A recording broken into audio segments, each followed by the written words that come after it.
Hello, I'm Frances. Welcome to this Brighton and Hove Library's brief history of the Rainbow Pride flag. And this is to celebrate LGBTQ History Month, which happens throughout February. So I have some images to accompany what I'm saying. So just bear with me while I share my screen.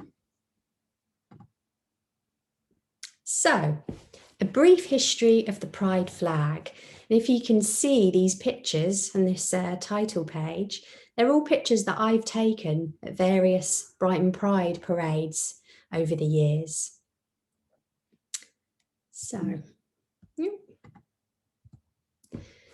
the original Pride flag was designed in 1978 by this man, Gilbert Baker, and he was an American artist and gay rights activist. And he was asked by Harvey Milk to create a symbol of gay pride for the queer community.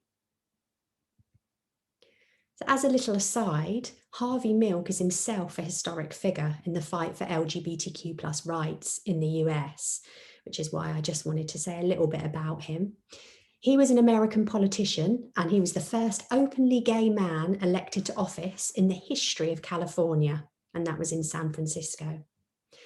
Sadly, he was assassinated in 1978 on November the 28th, along with the mayor of San Francisco, George Moscone, as you can see in that headline newspaper, the San Francisco Chronicle. Both men were sadly murdered by Dan White, who was also a former politician and a colleague of them both. So this new flag was designed to replace the pink triangle that had been reclaimed from a very dark period in world and LGBTQ history, the Holocaust, the World War II genocide of the European Jews. So just as Nazi Germany and its collaborators forced Jewish people to wear a yellow Star of David, gay men and suspected gay men were made to wear an inverted pink triangle. So wearing this, reclaiming this pink triangle, served as a reminder of this horrific past and also a pledge that history will never repeat itself. And LGBTQ rights activists started to use it as a positive symbol of self-identity in the 1970s, possibly earlier. So although this pink triangle continued and continues to be used sometimes today as a symbol of LGBTQ activism and pride, the new rainbow flag came from a more joyful origin and is now the most recognisable symbol of the LGBTQ community around the world. So inspired amongst many other things by the song Somewhere Over the Rainbow from the 1939 film The Wizard of Oz, Baker created a rainbow flag with 8 different colours. And this was to represent and celebrate the huge diversity of the LGBTQ people. So there are many reasons why this film and Judy Garland herself, who stars in The Wizard of Oz, became such loved and enduring LGBTQ icons, part of our history, community and culture. So just as another brief aside, and because I love this film so much, I'm just going to share a few of them. So as a farm gal, Dorothy Gale, who's played by Judy Garland, dreams of somewhere far away over the rainbow where she can escape her drab black and white farm life into a fabulous rainbow technicoloured world where she's free to express herself and follow her dreams. So considering this film was made in 1939, when it was illegal to be a gay man, both in the UK and America, many LGBTQ people identified with this fantasy of escape into a brighter and more accepting world. And historically, generations of LGBTQ people have either chosen or been sadly forced to move away from rural areas and small towns to big cities, where there is a lot more acceptance of difference and diversity in general.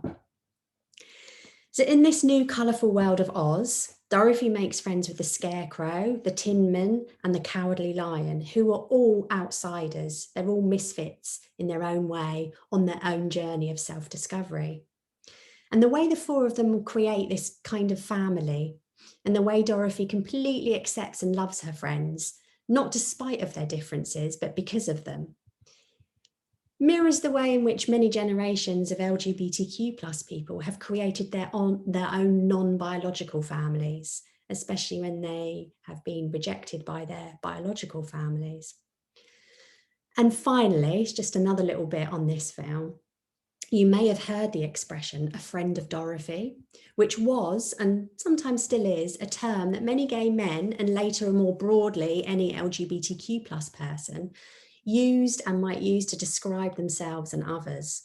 So this kind of coded language was especially useful when it was still illegal to be gay, because you could use the term without other people knowing that you were referring to your sexual orientation. And there is another Garland reference. So My Judy is another example of terms that gay men largely can use to describe their best friend.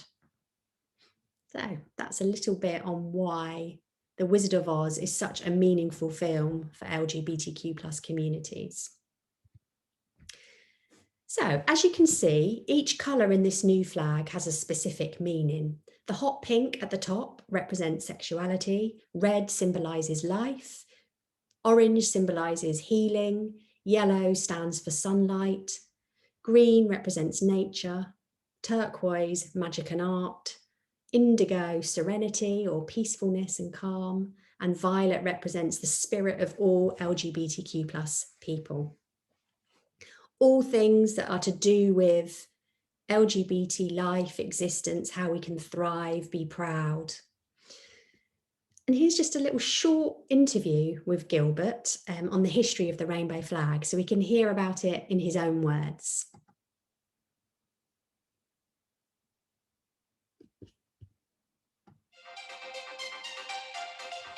Hi, I'm journalist Richard Burnett, and I'm here with an LGBT legend, the creator of the rainbow flag, Mr. Gilbert Baker. Welcome to Montreal, Welcome to Montreal, Gilbert. Bonjour. I was wondering if you could tell us the story of how you created the rainbow flag. I do believe it was upon the request, was it not, of Harvey Milk back in 1978? Well, Harvey was my friend. I lived in San Francisco in those days. He was my friend and an artist as well. He wanted a logo. Really, up until that time, we had the pink triangle as the symbol, but it came from a very negative place, from the Holocaust. It was put on us, and we needed something that was from us. And flags are about power. They're, I think, more useful than a logo would have been. And I love to sew, so that's how it happened. Originally, it was 8 colors. How did you go from 8 to 6 colors? Well, the first one was 8 colors. When I went to manufacture it, when I realized it was going to be a hit, I quickly realized that there was no pink. And in the world of flags, there's about 20 colors, and pink is not one of them. So when I went to manufacturers, they would say, no flag has pink. What are you talking about? So I had to make a compromise. And then people don't remember this, but in the 70s, even to print 4 colors was very expensive. To just even produce it as a photograph was complicated. What kind of love do you feel you get from the spectators and the crowds along parade routes when you're a Grand Marshal, like you are here in Montreal? Well, we'll see. It's a great appreciation of my work, and I think it's a great acknowledgement of our struggle. I mean, the rainbow flag is successful because people own it. There are no royalties. It's something in the public domain, and everyone has their own idea about what it means to them. But it is something that transcends language and barriers, so that we share it is wonderful. I think everyone acknowledges that. So that love, that appreciation is, it comes to me. I was wondering, because the rainbow. So that was just a clip from a longer interview that you can see on YouTube if you're interested. So the original rainbow flag created by Gilbert first flew in the San Francisco Gay Freedom Parade on June the 25th, 1978. And these are pictures from that very parade, credits below.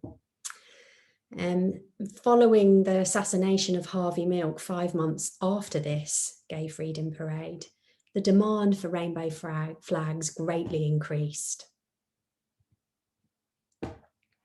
So there have been many variations of the rainbow flag over the years, but this 6-colour redesign of the original is now the most well-known, the most prolific.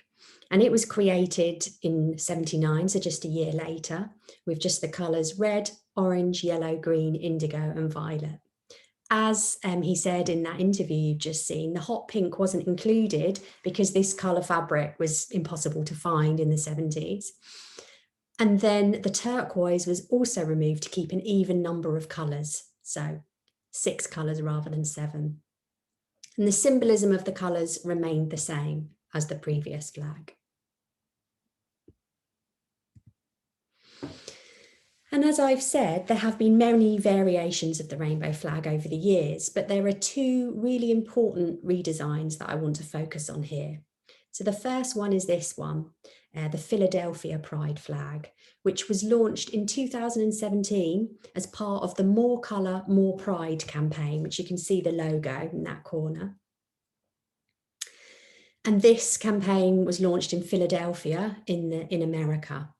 And it was in response to the demand that more people be included. So that means more inclusivity within the LGBTQ+ community.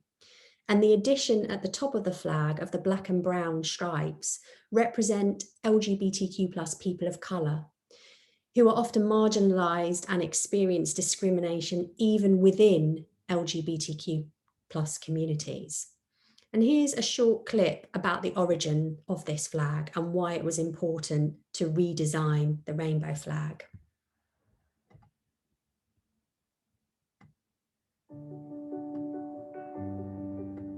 The rainbow flag is the single most recognizable icon for the LGBTQ community. It's a symbol for everyone to rally around, yet communities across the country are divided.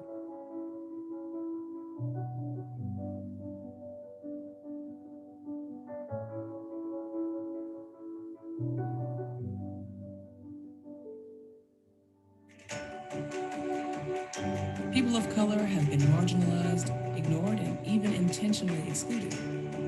We say that we're inclusive, we celebrate it. Now it's time to go further, to broaden the horizons of our community, to change our iconic symbol.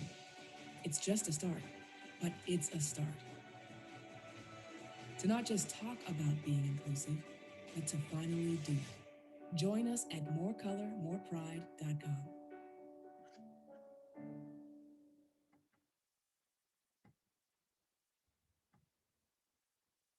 So there's a bit more on the Philadelphia Pride flag. And then the second modern redesign was created in 2018 by designer Daniel Quasar, who incorporated elements from the Philadelphia and the transgender pride flags. And this was to bring further focus on inclusion and progress within the LGBTQ+ community. So the addition of the triangle arrow shape, which is called a chevron, it features the black and brown stripes to represent the experiences of people of colour from the Philadelphia Pride flag, and the white, pink and blue stripes represent the transgender, gender non-conforming and/or undefined communities. And there's further symbolism in the arrangement of this symbol. So the arrow is pointing to the right, and that's to show forward movement, to show progression within the LGBTQ+ community.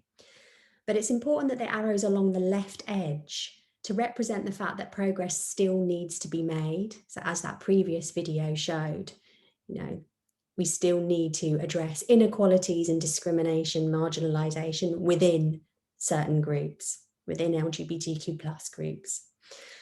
Sadly, and unfortunately, there's been a lot of resistance to this flag, as we will see in this short video.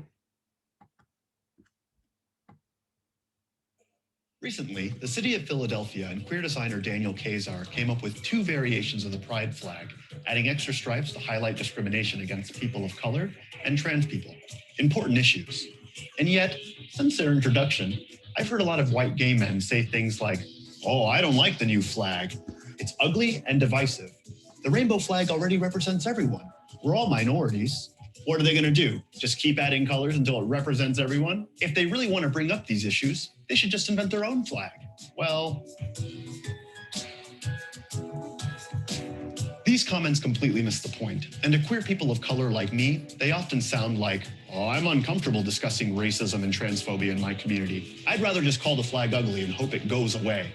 That may not be what they mean to say, but that's often how it sounds. Here's the thing. These alternate flags weren't designed to be aesthetically pleasing. They were designed to start a conversation around one of the most visible queer icons in existence. These new flags say, hey, don't ignore us. If you think we're ugly, we think transphobia and racism are ugly. So let's talk about it. You might consider the new designs divisive because the rainbow flag already represents everyone. If it ain't broke, why fix it? But to many queer people of color and trans people, the gay community is broken and does need fixing. In fact, the Philadelphia flag was introduced after 11 local gay bars were found regularly discriminating against Black employees and customers of color. And while all queer people are marginalized, queer people of color and trans people continue to face disproportionately higher levels of homelessness, poverty, violence, and HIV. So please don't all lives matter this by saying that we're all equally marginalized. And no, we're not going to keep adding colors until everyone who feels oppressed is finally represented. That's a mischaracterization of what these flags are trying to do. Instead, these flags are trying to highlight some of the challenges faced by two of our community's most marginalized groups. That's all. If we designed an entirely new flag for these issues, it'd take decades until it was mass-produced and widely understood enough for everyone to get its new meaning. So don't worry, the old pride flag isn't being taken over and it's not going anywhere, any more than the 1962 version of the Manchurian Candidate went away when it was remade in 2004. The old pride flag will always be a mainstay in gay bars, city halls, and pretty much everywhere else you look, and you can still enjoy it. So now, instead of us arguing about whether or not you like the new flag, why don't we all talk about how much we don't like racism and transphobia? And better yet, what we're going to do to fix it. Because there are a lot of things that we can do. We can donate time and money to organizations that help trans people and people of color, businesses owned by these communities. We can talk to police to make sure that their treatment of these communities is fair and just. We can also talk to trans people and people of color directly to ask them what else they need. Complaining about a flag won't help queers like me. Helping actively dismantle racism and transphobia will help hundreds of thousands of queers and non-queers alike. So don't resist the new flag, assist it.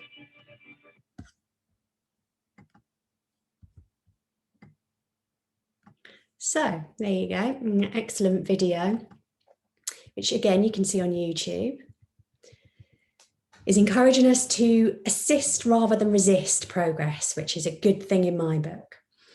So whilst most people are probably familiar with the Rainbow Pride flag and its different incarnations, there are many, many groups within the vast LGBTQ+ community that are less well known, and many have their own flags. And I'm just going to really quickly go through some of these flags, just a few of them, certainly not all of them. And as I said, I'm going to skip through them pretty quickly. So if you don't have time to read the information that accompanies the flag, then you can simply go back and pause the video later and read at your leisure.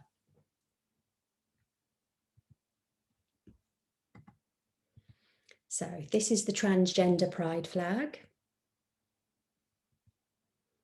the non-binary flag, the intersex pride flag, the asexual pride flag, the bisexual pride flag, pansexual, lesbian, gay men. And then finally, even though the library's closed at the moment, we have a wonderful e-library that you can access from home. All you need to do is download the free app BorrowBox and sign in via Brighton and Hove Libraries with your library card number and 4-digit PIN number. And you can browse our ebook catalogue where this book is available, The ABCs of LGBT, for anyone who's interested in learning how to talk about gender identity and sexual identity. So, thank you for watching, everybody. Have a very happy LGBTQ+ History Month. Bye-bye.